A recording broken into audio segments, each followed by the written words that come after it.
we're going to be discussing, should we rely solely on God, on Hashem?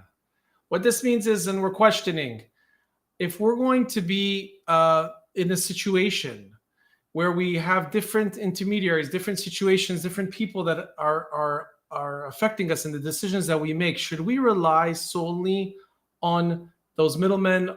Should we rely on people that are in between us to get us to our final goal? Or should we just say, you know what, that's one level, or I'm just going to go on a higher level. I'm going to rely solely on God. So any decision that I make, anything that happens, whatever happens, I'm relying solely on Hashem. So in this book, the Daily Dose of Bitachon, they discuss a story of Mr. Yaakov Goldenthal. And this is a great story since he went ahead, and I actually know the company that he founded, and I'm a big fan of theirs as well. He was a musician. He opened up a coffee shop, and what happened was the coffee shop wasn't working. He was down to his last, $300 popcorn machine, and he's had to sell everything in the business to make ends meet. Finally, he gets himself this. One machine. His wife says, he has a birthday party, and his wife says, just get rid of that too. We need every dime that we can get from this. And he decides at his daughter's birthday party to throw in and sprinkle some sugar and some sweetener and some flavoring on the popcorn. That evening, one of his daughter's parents calls and says, "Hey, could you make us some of that popcorn? We'll buy it from you. It was really good. It was really, very tasty from the birthday." He said, "Okay, let me try it." And then it slowly grew, and over time, it became one of the most popular popcorns out there. It was called Pop Insanity. I'm sure you've heard of it. And in 2018, he was offered to star on Oprah Winfrey's show. And Oprah Winfrey's show, they listed it as one of her favorite gifts, and it came to a point where he was manufacturing and selling about 10,000 pounds of popcorn a week at $18 a bag.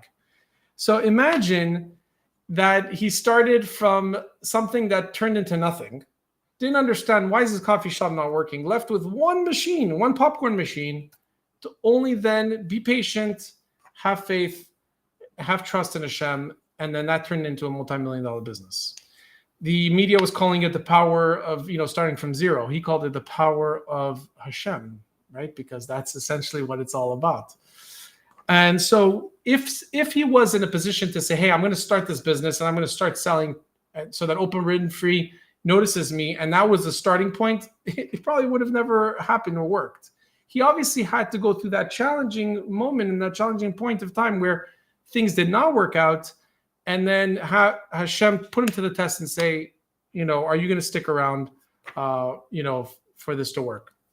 So the question is, in every situation, in every business model, we have situations that happen, things that happen to us, and we have to really stay positive and stay strong. Personally, I experienced this many times. One of the most oftentimes, one time that happened to me was in when I had my dry cleaning business. When I opened my dry cleaners, I had it for a number of years, and it was very difficult in the beginning, especially that the people in the industry were telling me, what are you doing? Opening a business and then closing it on Saturdays? For us, it was Shabbat. So we said, of course, I'm not going to open on Shabbat. But I was closed on the busiest day of the dry cleaning business. Everyone brings their clothing on Saturday. What I did was I said, you know what? I'm going to close on Saturday. Instead, I open on Sunday. I had the idea. I said, you know what? Let me open on Sunday instead. I was the only dry cleaners in all of South Florida that was open on Sundays. And slowly but surely, Sunday became my best day. And I surpassed what all the other cleaners were doing on Saturdays.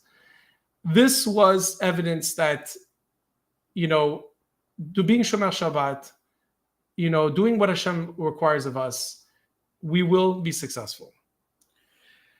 And when you look at things, from the outside, from the perspective of the starting point, say, what do you mean? My business is closed on the busiest day. How is that going to happen?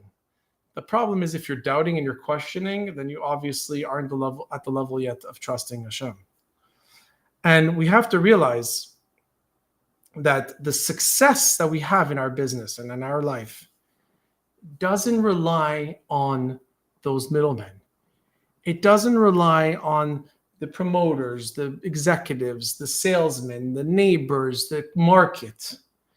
It relies solely on whether we have that trust in Hashem, and we need to take that risk to open that business on Sunday instead of Saturday and stay closed on Shabbat and say, you know what? Hashem, now do your part.